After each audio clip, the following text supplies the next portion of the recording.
The book of Genesis chapter 17.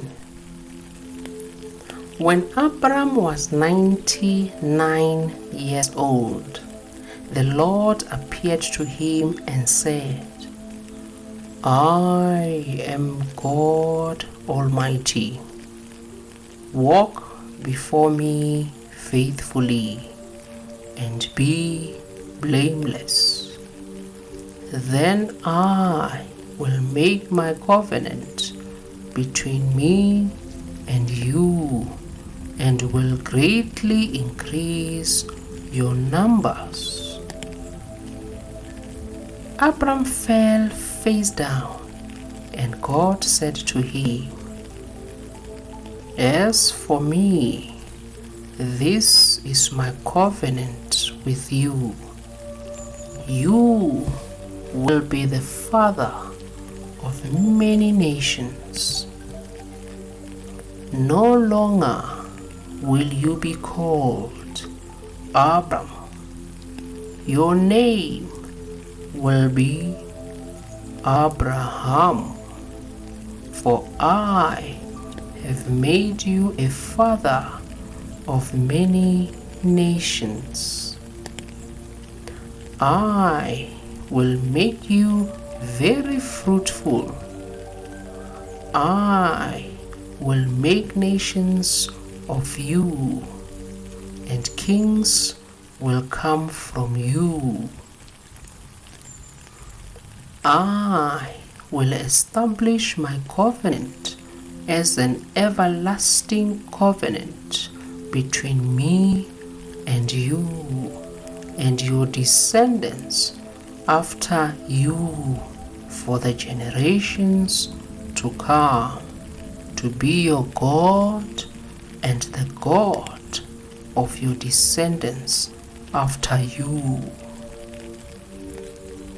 The whole land of Canaan, where you now reside as a foreigner, I will give as an everlasting possession to you and your descendants after you, and I will be their God.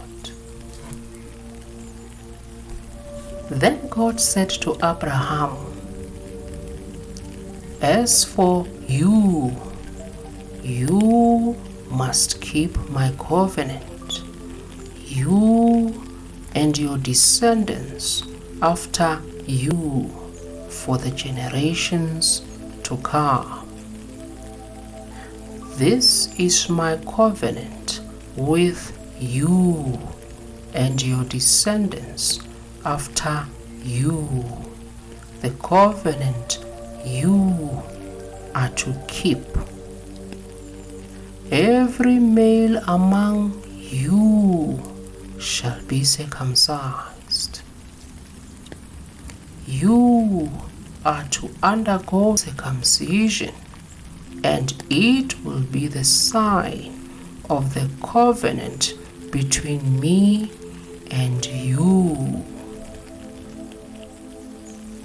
For the generations to come, every male among you who is 8 days old must be circumcised, including those born in your household or bought with money from a foreigner, those who are not your offspring.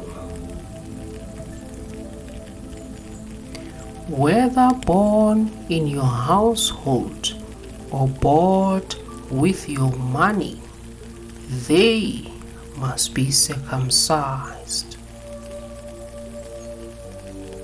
My covenant in your flesh is to be an everlasting covenant. Any uncircumcised male who has not been circumcised in the flesh will be cut off from his people.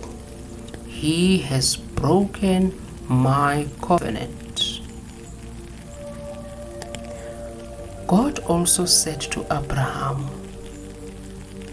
as for Sarai, your wife, you are no longer to call her Sarai. Her name will be Sarah. I will bless her and will surely give you a son by her. I will bless her so that she will be the mother of nations. Kings of peoples will come from her. Abram fell face down. He laughed and said to himself, will a son be born to a man 100 years old? Will Sarah bear a child at the age of 90? And Abraham said to God, if only Ishmael might live under your blessing. Then God said, yes, but your wife, Sarah, will bear you a son, and you will call him Isaac. I will establish my covenant with him as an everlasting covenant for his descendants after him. And so for Ishmael, I have heard you. I will surely bless him. I will make him fruitful and will greatly increase his numbers. He will be the father of 12 rulers, and I will make him into a great nation. But my covenant I will establish with Isaac, whom Sarah will bear to you by this time next year. When he had finished speaking with Abraham, God went up from him. On that very day, Abraham took his son Ishmael and all those born in his household or bought with his money, every male in his household, and circumcised them as God told him. Abraham was 99 years old when he was circumcised, and his son Ishmael was 13. Abraham and his son Ishmael were both circumcised on that very day. And every male in Abram's household, including those born in his household or bought from a foreigner, was circumcised with him.